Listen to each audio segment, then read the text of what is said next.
It starts the same way for far too many concealed carry license holders. Blue lights, cold steel handcuffs, and now a mugshot that erases a clean life. Sure, the concealed carry holder, he survived the threat, but he lost everything in the courtroom. Why? Because nobody told him there are actually 2 fights you must prepare for when you choose to carry. I'm Jeff Hampton, the People's Lawyer, and in this video, I'm going to walk you through, number 1, the top concealed carry mistakes cops are counting on you to make. And number 2, the specific words you can use to shut cops down. And stick around to the end, because the last mistake will blindside even the most seasoned gun owners. Mistake number 1, firing warning shots. It's late, a parking lot outside a Chicago union hall. 2 men close in. Billy Coward, a 50-year-old Ford plant employee, feels cornered. He draws his pistol and he fires, not into a person, but to the ground. But this so-called warning shot, it wasn't a warning shot at all because 2 men end up being hit in the legs. The headlines, they called him a deranged gunman. The police, they charged him with attempted murder. He's suspended from a job he's held for 18 years. And for the next 18 months, he's stuck at home under electronic monitoring. 3 years of litigation drain his savings and ruin his name. It's only after surveillance video proved the other men were the aggressors does a judge dismiss all 12 counts. But by then, the damage was done. Or take Marissa Alexander from Florida in 2010. A woman fires a single shot into the ceiling to scare off her abusive husband. No one was actually hurt, but the prosecutors don't see a woman defending herself, they see a felon. A jury ultimately convicts her and she was sentenced to 20 years in prison.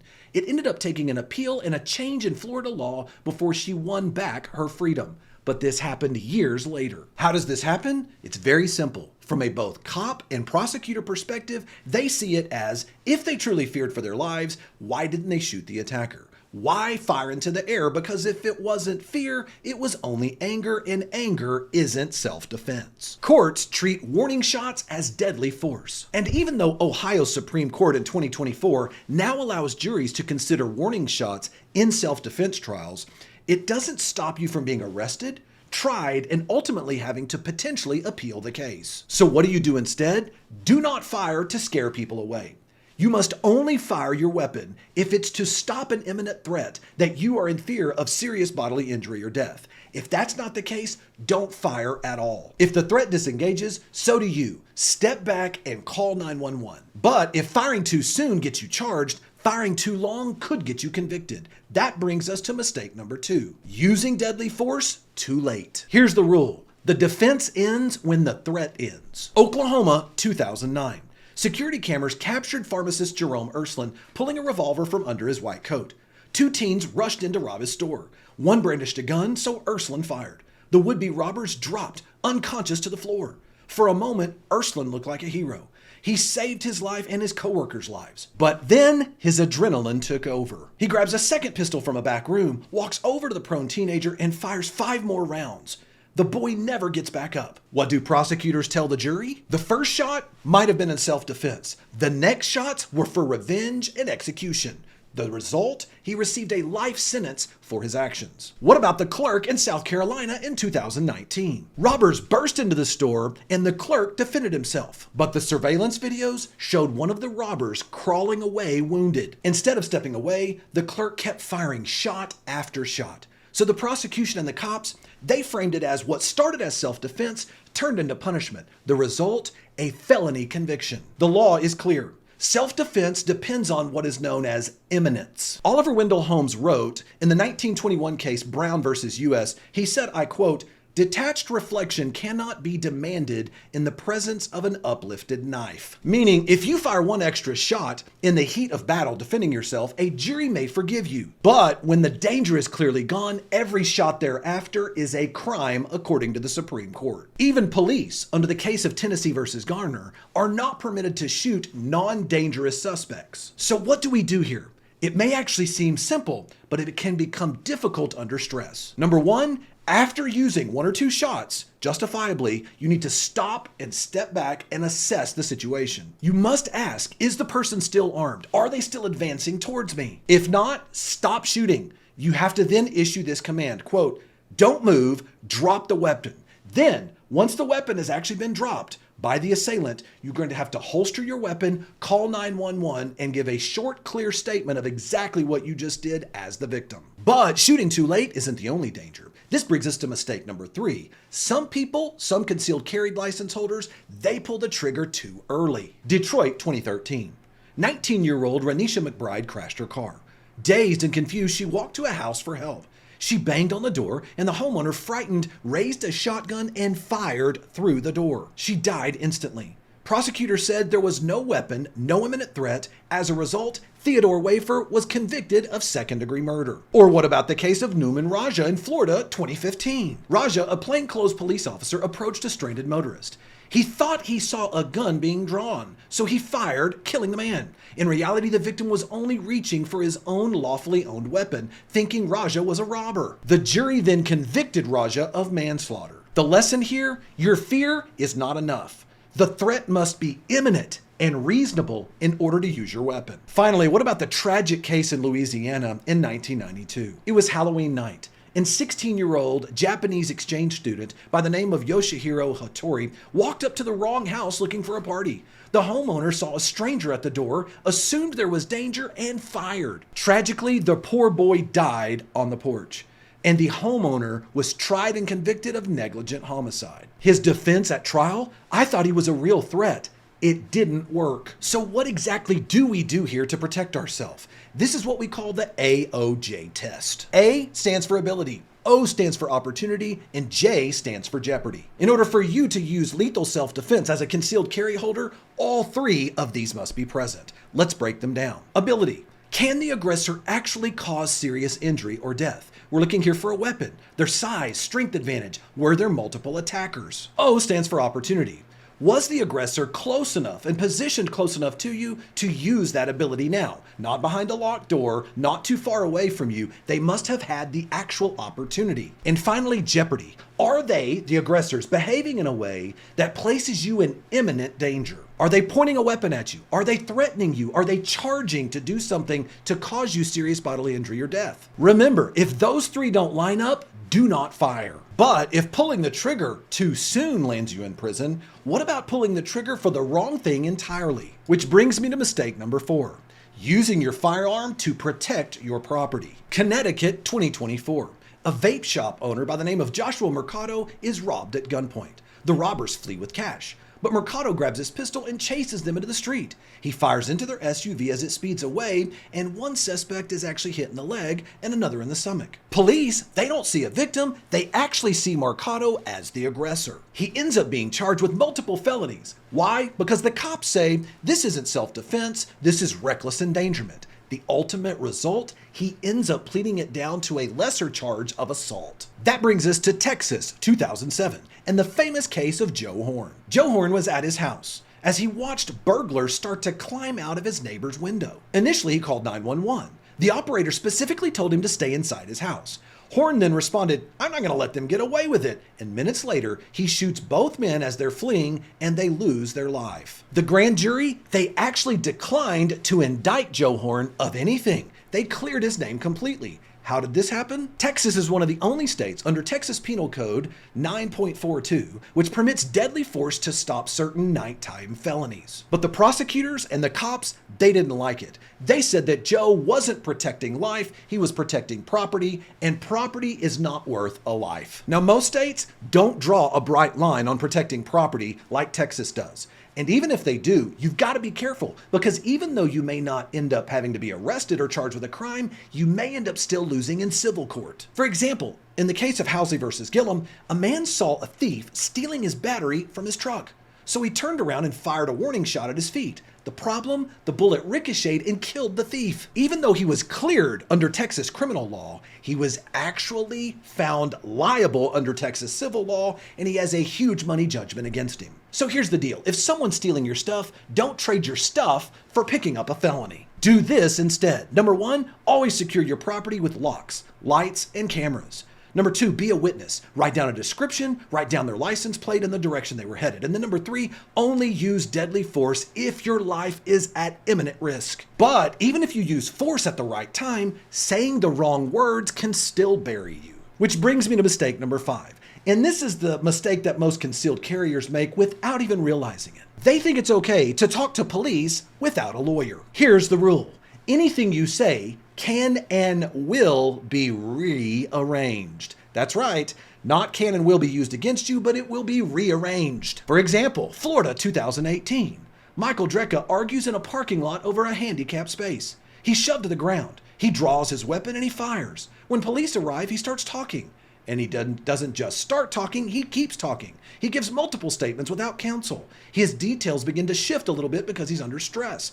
Prosecutors then play his own words to the jury, framing him as being unreliable and hiding something. The result, he ends up being convicted of manslaughter. How did the cops end up charging him with this? Their conclusion was he talked so much, if we can't really trust him about the little things, how can we trust him about the big things about how this went down? They decided to call him a liar. Here's the deal. Police don't need your explanations. They need your words to build a case. Anything you leave out becomes, hey man, why did you never say that?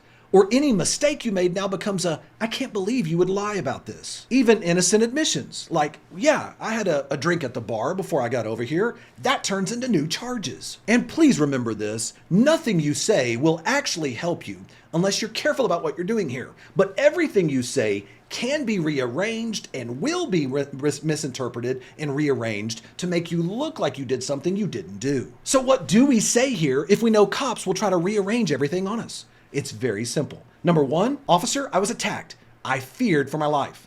Number two, I will sign a complaint against that attacker. Number three, I want to show you evidence and I want to point out the witnesses and what they did. The knife's over here. This lady over here, she saw it. Number four, I need medical attention, officer. Number five, I've just been under stress. I need to cool off for a moment. I invoke my right to counsel. I'm happy to answer any questions back at the station after I've had a chance to cool off and talk to my lawyer. And when you call 911 after a self-defense incident like this, only give the essentials. Number one, your location. Number two, the fact that police and EMS need to show up. And number three, the suspect description and the fact you are the victim. Always remember, the 911 call, it's being recorded. Do not narrate your adrenaline. Now, imagine you didn't just act for yourself, but you wanted to be a good Samaritan for someone else. That brings us to mistake number 6. By trying to help others, you might actually misidentify the good guy. If you don't know the full story, don't be a part of writing the ending. This brings us to Colorado in 2021. A man by the name of Johnny Hartley heard gunshots. He ran towards the danger. He was wanting to be a good Samaritan, so he sees an attacker with an AR-15 who had just taken down a police officer. Hurley draws his gun, he shoots, he takes down the active shooter, and he disarms the rifle. Seconds later, responding officers arrive, and what do they see? They see Hurley holding the rifle. They then mistake him for the shooter and take his life. Imagine, a hero dies at the hands of the so-called help. Ultimately, Johnny Hurley's family received nearly a $3 million settlement because of the actions of the police, but it didn't stop Mr. Hurley from losing his life by trying to be the Good Samaritan. Another example, there were some bystanders that mistook plainclothes police officers as everyday criminals. One armed citizen sees what he thinks is a mugging going on, and he pulls out his weapon and he actually shoots. The problem was the person he shot was a plainclothes police officer making an arrest. Now the Good Samaritan is actually charged with the assault. The cops and the prosecutors, their legal defense and their legal line is brutal. You're not a hero. You didn't save anyone. You only ended up shooting an innocent person. So having a hero complex or trying to be a good Samaritan is not a legal defense. Now, don't get me wrong here. The law does allow for the defense of others, but only if your belief was reasonable. The problem here is that your mistaken beliefs, if they result in someone getting hurt, are going to be seen as unreasonable beliefs and you will be charged as a criminal. So when you do have a situation that comes up and you want to be the Good Samaritan to help out, instead you should do this. Number one, observe for a few moments. You need to confirm who's who. Number two, if it's not obvious to you who is who, dial 911, describe what you're seeing, don't draw down. And then number three, if you do act, make sure you holster quickly, keep your hands visible when police arrive so that you don't become the next victim. But even if you know who the threat is, what if you happened to have been drinking? Mistake number 7 is the one mistake juries never forgive. Never mix guns and alcohol or drugs. Being impaired equals impaired judgment equals an impaired defense. In Minnesota a few years back, a homeowner had been drinking, and then he heard a bump outside his house. He steps outside, afraid of what's going on, so he fires warning shots into the air. Cops are then just around the corner. They show up, and they charge him with reckless discharge of a firearm while intoxicated. Had he been sober, the incident might have been completely different. But because he had been drinking, here he is now being charged with a felony. Now, prosecutors love to say this during a closing argument. They might use something like this. Ladies and gentlemen of the jury, the defendant admitted he was drunk while handling a deadly weapon. Would you trust his judgment? In fact, Ohio and Wisconsin have upheld convictions for armed intoxication. And federal law can potentially bar unlawful drug users from even possessing a firearm. So what's the rule here to protect ourselves? If you're going to carry, always be sober.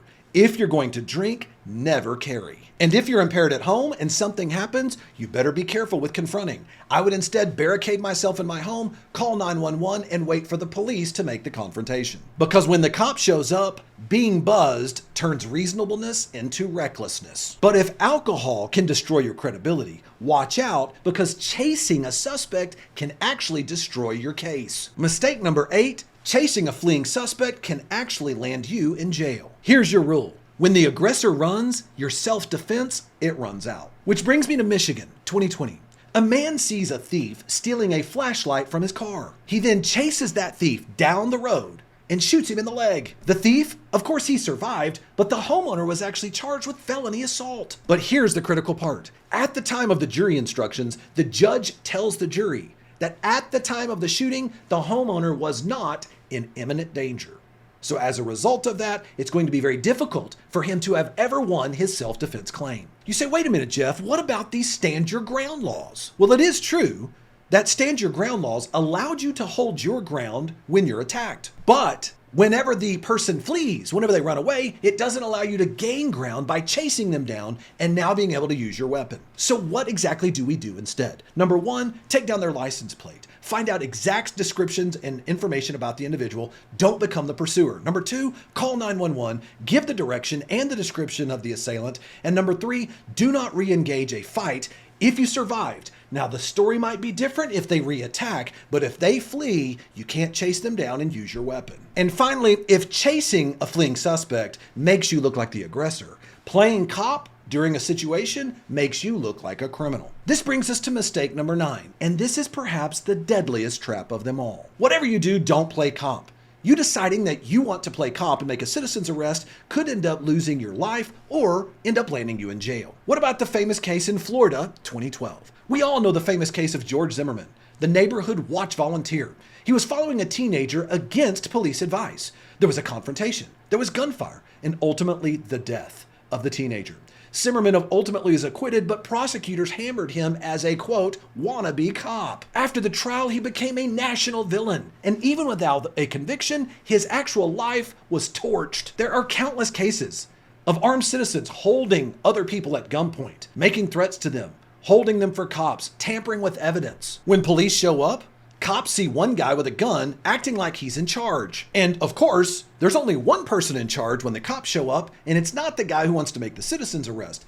It's the cops. So who do they arrest? They arrest the citizen, making the armed arrest, and now they are going to jail. I've heard this said by cops and prosecutors all over the country. This wasn't defense of others, it was vigilanteism. He was trying to take the law into his own hands, and we won't stand for it. So what do we do instead in this situation? Number 1, detain only if life is at risk. Number 2, don't move evidence or play CSI on any of this stuff. And number 3, when cops arrive, holster, comply, and share all the information to show that you weren't acting as a cop and that the actual defendant, the person who actually was the aggressor, is the one who deserves to go to jail. Now, we just covered the top concealed carry mistakes cops are counting on you to make. But did you know that there's a new court ruling that just came out that changes all the rules for gun owners when they end up in a confrontation with police?